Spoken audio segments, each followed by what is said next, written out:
Big news, a judge has ruled that water fluoridation at the current levels poses an unreasonable risk of reduced IQ in children.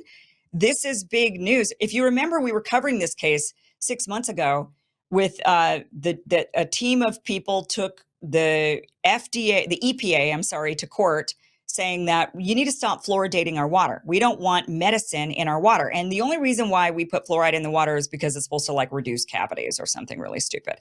So they're forcibly medicating us. Well, the judge has come back with the ruling, and the ruling is you can't do this. The judge says this poses an unreasonable risk to children, that there's no evidence that the EPA could provide that proved that it was safe and effective.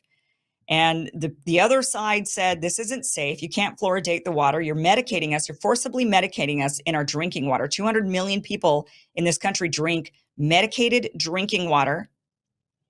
And when we tested it and when we looked over things, this group said, turns out it's harmful for kids. It's harmful for people, causes all kinds of problems.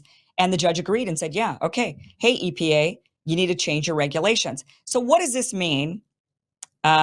This means now the federal judge did not ban fluoridation of the drinking water. So that's not what happened. What the judge did was say to the EPA, you have to change your guidelines, your criteria, what you're putting out there to the municipalities. You're saying that fluoridated water at these levels is safe. You can no longer say that.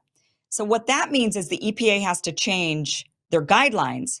And then what that means is municipalities would have to then listen to the EPA and their guidelines, and then they would have to stop fluoridating the water at those levels.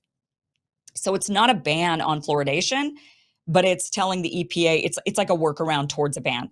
The EPA has to change the regulations. The municipalities are beholden to listening to the EPA's regulations. They don't have to, but if they don't, they're probably liable, and there's probably going to be lawsuits, and they probably pretty much have to do, they have to stick with the EPA's guidelines.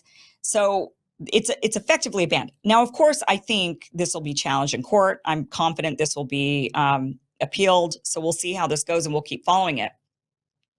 The one thing I don't like about this case, let me tell you, what frustrates me about this, and I had the same frustration during COVID, all the lawsuits about the COVID mandates and the vaccines.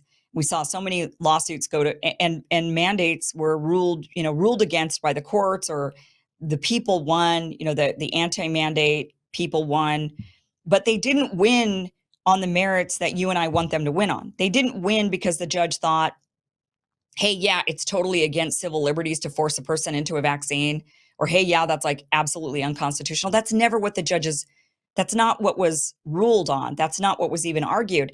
What the judges ruled was, well, okay, it was unlawful because you didn't make everybody do it. You exempted some celebrities. Or, yeah, okay, you didn't use the right agency. You used OSHA or whatever to implement this vaccine mandate, and you wrong agency. It wasn't ever, hey, because it's against your constitutional rights as a person. It's against everything that we think we have as Americans, the freedoms that we think we have. It's totally unconstitutional. You can't force people into injecting medicine into their bodies. Never did they rule on that. And that's one of my biggest beefs on that. And that's kind of how this ruling is. I would love to see the ruling be, hey, you can't forcibly medicate people in their drinking water. Or, hey, you can't forcibly medicate people in the air. You can't spray from the sky medicines onto people. But unfortunately, that's not what's being ruled on. And that's what we have to be weary of, is the fact that this ruling wasn't the judge saying, you can't put medicine in the drinking water. My God. No, the ruling was, you can't put fluoride at those levels because those levels are showing to be unsafe into the drinking water. So as long as you can prove it's unsafe, and how long has that taken? How long have they been fluoridating the water? And how long is it going to take for them to appeal this? So how much longer are we going to have fluoridated water? Right? I mean, this is going to go. So it's not about the constitutional right to not be forcibly medicated, which is what it should be, but it's not. And that is, I think, the biggest. So this is a win and a loss, I would say. This is like bittersweet. It's great that these guys won this case. At this point, we'll see how this goes and we'll keep following it. It's great that they won. Congratulations to them. Really happy about this because I would love fluoride to leave my drinking water. I think I live in a fluoridated, I do. I live in fluoridated water zone. So I'm drinking it.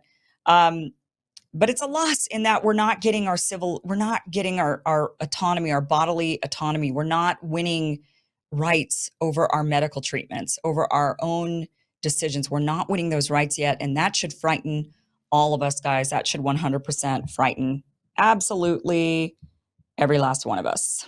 Hey guys, this was just a clip from a larger conversation that you can check out the whole show and get the whole conversation by going to KimIversonShow.com. That link is down below. That is where you can watch not only the full interview here, but also every Monday through Friday, there is a full 1 hour or more show that airs at 5 p.m. Pacific, 8 p.m. Eastern. Go to KimIversonShow.com. That'll route you to where you need to be in order to catch that full show every weekday. Thank you guys so much for watching. See you then.